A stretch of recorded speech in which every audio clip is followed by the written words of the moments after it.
लवकर असेल. आम्ही त्या लोकांनी आम्हाला सपोर्ट दिला आहे, ज्यांनी आमची मेंबरशिप घेतलेली आहे त्या लोकांची आम्ही संवाद करू, डायलॉग करू. त्यांचे जे काही सजेशन्स, आयडियाज आणि इनपुट असतील त्यानंतर आम्ही आमचा पुढचा मार्ग आणि डिसिजन घेऊ. आता एक विरोधक म्हणून टीका पण केली जाते. त्या सत्ताधारी कोण असेल किंवा आणखी कोणी असेल ते टीका पण करतात वेगवेगळ्या मार्गाने. मग बांगलादेश, पाकिस्तानचा विषय, परदेशात तो राहतो, त्याचबरोबर तुला सरकार विरोधी अजेंडा, असे वेगवेगळे.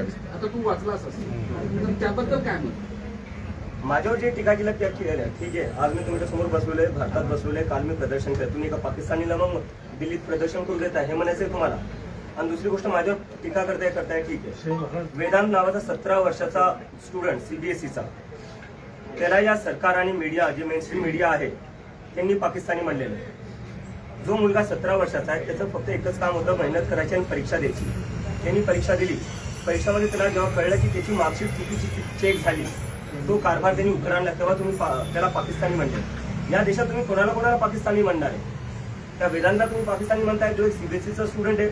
मला तुम्ही पाकिस्तानी म्हणताय. तुम्ही काही पत्रकारांना पाकिस्तानी म्हणतात, तुम्ही विरोधकांना पाकिस्तानी म्हणता. मग आहे कोण? भारतीय आहे कोण? फक्त भाजपवाले आणि IT सरवाले भारतीय आहेत का? आणि आम्ही सगळे पाकिस्तानी? कधीपर्यंत चालणार आहे? तुम्ही तुमची जिम्मेदारी नीट करा, तुम्ही तुमची कामं नीट करा. आम्हाला काय बोलायची गरज पडणार आहे? तुम्ही अमेरिकेत जाणार आहात? नाही, मी अमेरिकेत जाणार नाही. आंदोलन उभं राहिले, दडपण आहे म्हणावं. काय हे सगळं आंदोलन उभं राहिले, प्रतिसाद मिळतो, दडपण आहे म्हणावं. दडपणी जिम्मेदारी आहे. युवकांचा प्रतिसाद चांगला आहे, पण जे उच्च विचारवंत वगैरे अशा लोकांचा काही प्रतिसाद आपल्याला मिळतो. जसं प्रकाश राज वगैरे आपण एकत्रित केले आहे. सोनम वांगचुकपेक्षा मोठं कोण असू शकतो? विश्वंभर चौधरी, अंजली दामनिया, काल त्यांनी समर्थन दिलेले आहे. तर अशा अजून लोक आमच्याशी जुळत आहेत. प्रशांत भूषण, संजय हेगडे, जे सुप्रीम कोर्टचे लॉयर आहेत, तेही आमच्यासोबत जुळत आहेत. त्याला जोडण्याचं असं आहे की इतर जे विरोधातले पक्ष आहेत काँग्रेससारखे, ते उघडपणे पाठिंबा देताना दिसत नाहीत. काही संपर्क झालाय का या काळात? नाही, काही संपर्क नाही झाला. जर ते संपर्क केला त्यांनी, ते पाठिंबा दिला तर घेऊ इच्छितो. ज्यांना युवकांच्या मुद्द्यावर आम्हाला पाठिंबा द्यायचा आहे त्यांनी आम्हाला पाठिंबा देऊ शकतात. कारण की आम्ही कोणा एका पक्षासाठी करत नाहीये, आम्ही युवकांसाठी करतोय. ज्यांना युवकांची काळजी आहे ते आम्हाला पाठिंबा देऊ शकतात. आपला माजी पक्ष आहे आम आदमी पार्टी, त्यांनी काय पाठिंबा वगैरे दिला किंवा त्यांच्या काही संपर्कात आहे आपण? संपर्कात नाही, पण मी जसं आधी म्हणलं, ज्या पक्षांना किंवा लोकांना युवकांची काळजी आहे आणि युवकांच्या मुद्द्यांवर थोडंफार काही वाटत असेल त्यांना, तर त्यांनी आम्हाला समर्थन द्यावं. कारण की आमची जी पूर्ण मुव्हमेंट आहे ती सगळे जे युवक आहे ज्यांच्यासोबत शिक्षणात काही चांगलं होत नाही, शिक्षण व्यवस्था आपली कोलॅप्स झाली आहे. बेरोजगारी आपल्या देशात मागच्या 40 वर्षात सगळ्यात जास्त आहे. आज आपल्या देशात 50 लाख ग्रॅज्युएट दरवर्षी निघतात. त्या 50 लाख ग्रॅज्युएटपैकी फक्त 20 लाख ग्रॅज्युएट्सला नोकरी भेटते. बाकीचे 30 लाख जे ग्रॅज्युएट्स आहेत त्यांना नोकरी भेटत नाही. तर या मुद्द्यावर ज्यांना आवाज उठवायचा आहे आणि ज्यांना समर्थन द्यायचं आहे ते आम्हाला समर्थन देऊ शकतात. केजरीवालांनी काही संपर्क नाही, या मुवमेंटचं काही पॉलिटिकल मध्ये परिवर्तन होईल? ही पॉलिटिकलच मुव्हमेंट आहे सर. या देशात प्रत्येक गोष्ट पॉलिटिकल आहे. पॉलिटिकल फक्त 5 वर्षातून एकदा मत देणं म्हणजे पॉलिटिक्स नसतं. पॉलिटिक्स म्हणजे तुम्हाला 5 वर्ष ज्यांना मत दिले त्यांना प्रश्न विचारणं पॉलिटिक्स असतं. तर हे पॉलिटिकलच आहे. आपण मतदानाच्या पॉलिटिक्स मध्ये उतरणार? ते मी जसं तुम्हाला प्रवीण आधी सांगितलं, खूप लोक आहेत सगळं बोलायला. 15 दिवस झाले. कालच्या भाषणात पण म्हणालं होतं की भीती, आणि प्रत्येकाच्या मनात भीती आहे की रस्त्यावर उतरलं तर काय होईल, आपण आंदोलन केलं तर काय होईल. ती भीती अजूनही मनात आहे का? पुढं या भीतीला सगळं दूर करून पुढं एकसंघ मला काल वाटतं की युवकांनी उत्तर दिलेलं आहे, ते आता घाबरत नाही. आणि त्यामुळेच काल जंतर मंतरवर आपण एवढी गर्दी पाहिली, पूर्ण जंतर मंतर भरून गेलं होतं. ते एक मेसेज होता की आजचा तरुण आता घाबरणार नाही या सरकारला. याला जोडून एक प्रश्न आहे. काल तुम्ही आंदोलनात पण बोललात की आईवडिलांच्या तुमची आणि आईवडिलांची भेट झाली, तर ती भीती दूर झाली, काय वाटतं? नाही, माझ्या आईवडिलांना भीती वाटतेच थोडीफार. मी त्यांना सांगतो घाबरायची गरज नाही, कारण की आता मी एकटा आणि लाखो तरुण माझ्यासोबत जुडलेले आहेत. काय जंतर मंतरवर इतके हजारो तरुण आलेले होते. आणि जे काही आईवडील बघत असतील, मी त्यांना सांगू एक मेसेज त्यांच्यासाठी आहे. मला माहिती आहे, जेव्हा तुमचे लेकरं काही राजकारणावर बोलत असतील किंवा सरकारला प्रश्न विचारत असतील तेव्हा तुम्हाला भीती वाटत असेल. तुम्ही लेकरांना सांगत असाल की काही बोलू नको, तुझ्यावर केस करतील किंवा तुझ्यावर काही आरोप लावतील किंवा तुला आत टाकतील. घाबरू नका. तुम्ही घाबरतात, ह्या सरकारला प्रश्न नाही विचारत. त्यामुळे आज नीट, CBSE सारख्या भानगडी होत आहेत आणि त्यामुळे आपल्या लेकरांचं जे भविष्य आहे ते उद्ध्वस्त होतं. जोपर्यंत आपण प्रश्न विचारणार नाही, जोपर्यंत आपले जे मुलं आहेत ते बोलणार नाही, तोपर्यंत हे सिस्टम काही नीट होणार नाही. सिस्टम नीट करायचं म्हणजे आधी आवाज उठवावाच लागेल. भाऊ एक मिनिट, तुम्ही मराठवाड्यात आलेले आहात. युवकांच्या प्रश्नांवर मनोज जरांगे पाटील सुद्धा जे आहे अनेक दिवसांपासून झटत आहेत, तर त्यांची तुम्ही भेट घेणार आहात का किंवा समर्थनासाठी किंवा काही गोष्टींसाठी चर्चा करणार आहात? आज सकाळी 6लाच घरी पोहोचलो. मला थोडा वेळ तर द्या. मला आधी माझ्या आई वडिलांसोबत तरी बसू द्या. काँग्रेसच्या ज्येष्ठ नेते आहेत यशवंत ठाकर ते म्हणतात की डॉक्टर जनता पार्टीची विचारधारा ही काँग्रेसची जुळती मिळते आहे त्याकडे कसं? आयडियोलॉजीचा प्रश्न उपस्थित आमचे जे इन्स्पिरेशन आहे जसं मी आधीपासून म्हणत आलेलो आहे, महात्मा गांधी, आंबेडकर, नेहरू, भगतसिंग. आणि मला वाटतं ही आयडियोलॉजी कुठल्या एका पार्टीची नाही किंवा कुठल्या एका माणसाची. देशात आपले सगळेच असे आहेत. महाराष्ट्रच बघायला गेला तर सगळ्यात जास्त प्रोग्रेसिव्ह लिबरल आपला महाराष्ट्रच आहे. ती आयडियोलॉजी मला वाटतं सगळ्या महाराष्ट्राचीच असू या पुढच्या काळात देशभराचा दौरा करणार आता? त्याच्यावर आम्ही हे विचार करतोय आणि लवकरच करूया. आपने लवकरच करूया. आपने ये साथ ना का अल्टीमेटम दिया है सरकार मोबाइल को थोड़ा खाली है ना, दादा। के इस्तीफे के लिए। ये ना अगर वो अल्टीमेटम पूरा होता नहीं होता है वो इस्तीफा नहीं देते साहब मोबाइल नीचे थोड़ा। हम फिर से आंदोलन शुरू करेंगे और फिर से हम अपना धरना देंगे. धर्मेंद्र प्रधान जी का इस्तीफा देने से क्या प्रॉब्लम सॉल्व होगा? क्या सेंट्रल गवर्नमेंट ने इसमें और स्टेप्स इनिशिएट करने की जरूरत है, क्योंकि एजुकेशन जनरेशन पे इम्पैक्ट करता है एक पीढ़ी पे. मैं आपसे पूछना चाहता हूँ, एक मेरा सीधा क्वेश्चन, सिस्टम कैसे ठीक होगा जब कोई जिम्मेदारी लेने को तैयार नहीं है? अब बताइए मुझे, पहले जिम्मेदारी तो लेनी पड़ेगी ना. कल को आप किसी कंपनी में काम करते हो, उस कंपनी में नुकसान हो रहा है उस कंपनी का आपकी वजह से, क्या वो नुकसान फायदे में बदल सकता है जब तक आप रिजाइन ना करो? और ये कौन सा है, मतलब कोई भी प्राइवेट जॉब देख लीजिए आप कहीं प्राइवेट जॉब करने जाओगे, आपसे एक गलती हो जाए, दो गलती हो जाए, आपको जॉब से निकाल देंगे. यहाँ हर रोज पेपर लीक हो रहे हैं. देश में कौन सा एक सरकारी पेपर है जो लीक नहीं हो रहा है? उसके बाद भी कोई रेजिग्नेशन नहीं आ रहा है. तो जब तक रेजिग्नेशन नहीं आता तो कैसे मान सकते सिस्टम ठीक होगा? पहले रेजिग्नेशन तो देकर दिखाओ, हमें बताओ तो कि आप गलती मानने के लिए तैयार हो. आप गलती ही नहीं मानने को तैयार हो. आपण भाजपचे जे धर्मेंद्र प्रधान आहे तर त्यांचे जे सेक्रेटरी आपण त्यांना पण धारेवरती धरणार का? कारण की जर बघायला गेलं तर मंत्री दर 5 वर्षाला बदलत राहतात, पण सेक्रेटरी फिक्स असतो, प्लॅन पण नाही का एक्झिक्यूटिव्ह सेक्रेटरी थ्रू होतो. तर आपण त्यांना पण धरलं पाहिजे. छोट्या माणसांना पकडून काय असते? आपको हर तरफ से ते वरती कोण बसतात, त्यांना ऑर्डर कोण देते? आता मी त्याच्यावरच बोलतोय, एक ऍक्शन घेतले सरकारने यावर, जे सीबीएसई नीट मध्ये झाले. काय केलेलं? आत्महत्या केलेली आहे, त्याच्यावर सरकारचं ऍक्शन काय? ट्रान्सफर, सस्पेन्शन पण जमले नाही तुम्हाला.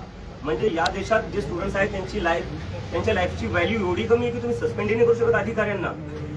आम्ही तर राजीनामा म्हणतोय, राजीनाम्याशिवाय कमी काही मंजूरच नाहीये. तुम्ही नुसतं ट्रान्सफर.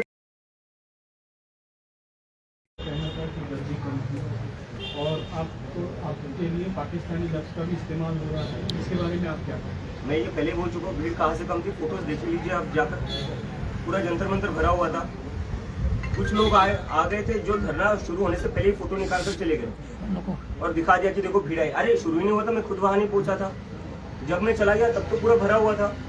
और किसको पाकिस्तानी कहोगे आप? स्टूडेंट्स को पाकिस्तानी कहोगे, मुझे पाकिस्तानी कहोगे, अपोजिशन को पाकिस्तानी कहोगे, आप जैसे पत्रकारों को पाकिस्तानी कहेंगे जो सरकार से सवाल पूछते हैं. तो भारतीय है कौन, इंडियन है कौन? बस IT सेल वाले. क्या लगा रखा है इस देश में? एजुकेशन मिनिस्टर के इस्तीफे के बाद आपकी क्या डिमांड्स रहेंगी आगे? हम उसके लिए पूरा एजेंडा प्रिपेयर करें, जिस पर हम जाकर बताएंगे कि एजुकेशन में क्या क्या, किस तरीके से पूरा एजुकेशन सिस्टम फिक्स हो सकता है. और बात वही तक नहीं है, इस देश में एम्प्लॉयमेंट की भी बहुत जरूरी है. हम देख रहे हैं 10-12 साल में, जो पिछले 10-12 साल में जो इंडिया का पॉलिटिक्स रहा है, हिंदू मुस्लिम कर रहे हैं. उस हिंदू मुस्लिम से किसी को जॉब नहीं मिलती है, उस हिंदू मुस्लिम से किसी की एग्जाम अच्छी नहीं जाती. तो वो सारा फोकस बदलना पड़ेगा. सरकार का जो प्रायोरिटी वो बदलना पड़ेगा, फोकस बदलना पड़ेगा. जब एम्प्लॉयमेंट की बात होगी, जब एजुकेशन की बात होगी, तब कहा जाकर एक देश सच में प्रोग्रेस कर सकता है. क्या आपको लगता है कि जर्जिस की वजह से जो नियर बाय कंट्रीज है वहाँ पर रेवोल्यूशन हुआ है, तो इंडिया में भी हो सकता है? नियर बाय कंट्री से मैं कंपेयर नहीं करना चाहूँगा, क्योंकि मैं देख रहा हूँ कि एक इकोसिस्टम है सरकार का, एक नैरेटिव चल रहा है जो बार बार बांग्लादेश में जो हुआ, नेपाल में जो हुआ, उससे हमें कंपेयर करके बोले जा रहे हैं कि ये लोग देश में तबाही मचाना चाहते. कल देख लिया, कल जंतर मंतर को पूरा भरा हुआ था, इतनी भीड़ थी, कहीं पर भी कुछ नहीं हुआ, एकदम शांतिपूर्ण तरीके से प्रदर्शन हुआ. कल हमने दिखा दिया है कि ये प्रदर्शन हम शांतिपूर्ण तरीके से करेंगे और करके दिखाया है हमने. और आगे जाकर इससे भी बड़ा प्रदर्शन होगा जो पूरा शांतिपूर्ण होगा. छत्रपति संभाजी नगर में कोई आंदोलन होगा? बिल्कुल होगा, मैं जल्दी तय करूँगा. आपका किसी राजनीतिक पार्टी के लोगों से, बड़े नेताओं से कोई बातचीत हुई है इस बारे में, बिल्कुल या नहीं. आप किसी से मिलने वाले हैं, कोई आपसे मिलने वाला? मैं सीधा अपने घर पर आया हूँ. एयरपोर्ट से मैं गया जंतर मंतर से मैं गया एयरपोर्ट, मुंबई लैंड हुआ, सुबह यहाँ पहुँचा, सुबह बाय रोड में यहाँ पहुँचा. अगर कोई इच्छा व्यक्त करता है आपसे मिलने की या आगे बात करने की? नहीं, ये जैसे कि मैंने पहले बताया, ये पूरा मूवमेंट जो है वो युवाओं का मूवमेंट है, इट्स फॉर द जेन ज़ी. और उन लोगों का सभी पार्टियों से भरोसा उठ चुका है. तो जिन लोगों को हमें समर्थन देना है वो बाहर से समर्थन दे सकते हैं. लेकिन हम खुद किसी से भी एसोसिएटेड नहीं होंगे, ये मैं बात क्लियर कर देता महाराष्ट्राचे मुख्यमंत्री आहेत देवेंद्र फडणवीस यांनी बाहेर देताना सांगितलं आता थोड्या वेळापूर्वी काल सांगितले अराजकतावादी चेहरा आणि मनसुबे या आंदोलनातून उघड झाले आहेत. काय अराजक चेहरा म्हणजे काय अराजकतावादी चेहरा आणि मनसुबे येतो मी त्याच्यात. आंबेडकरांचं पुस्तक घेऊन गेलो तुम्ही, त्यांना म्हणायचं जे आंबेडकरांना फॉलो करतात ते अराजक असतात. जे भीमचे घोषणा देतो तुम्ही, त्यांना हे म्हणायचं जे भीमच्या घोषणा अराजकता आहे. देवेंद्र फडणवीस जे आपले मुख्यमंत्री आहेत त्यांनी थोडा विचार करावा. ते युपीचे मुख्यमंत्री नाही, ते महाराष्ट्राचे मुख्यमंत्री आहे. जो महाराष्ट्र प्रोग्रेसिव्ह आहे, सेक्युलर आहे, पुरोगामी विचारांचा आहे.